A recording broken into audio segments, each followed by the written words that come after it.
bersuci dan tidak mengakui lagi Muzakir Manaf dan Kamarudin Abu Bakar masing-masing sebagai ketua KPA dari Senarai Pihak Pusat dan wakil ketua KPA dari Senarai Pihak Pusat. Dan itu sejak surat ini dikeluarkan dan ditandatangani bersama.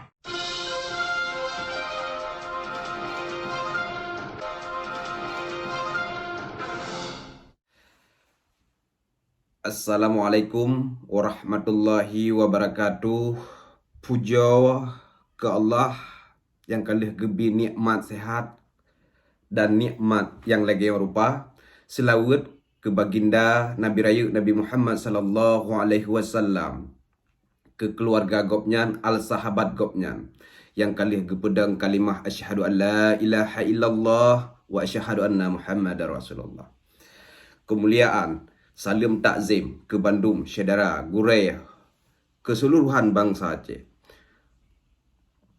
Lon nebak uronyo ada nan biru penerangan Gerakan Aceh Merdeka di miyuk majelis gam menekan kru semangat nak ke mualimin Tripoli yang kalih gecok sabuh sikap untuk wawa bak perjuangan yang kali gegagaskan oleh almarhum Allah yarham wali negara Tunku Hasan Muhammad Idiro.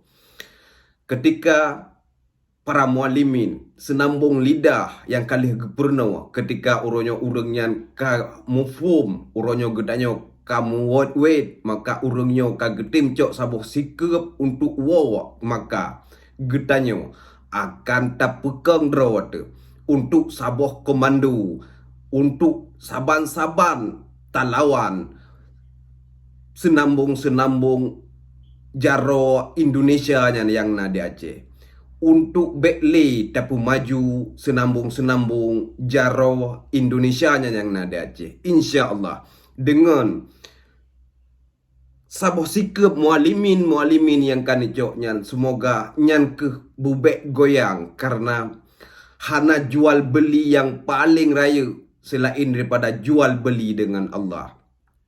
Maka dengan sebabnya ke gedanyo saban-saban uronyo perle datat ketika urang drone sebagai urang si gedanyo dalam mualimin yang kana sabuh sikap saban-saban tamu bahu-bahu tajak urang drone di dalam nanggro, gedanyo di luar nanggro. Hana le ta mencet gaki, bek na le narip-narip yang paset sabi kero-dro, tapi gedanyo tak bekeng dro tu. Nyak jet kesabuh kekuatan ataupun nyak jet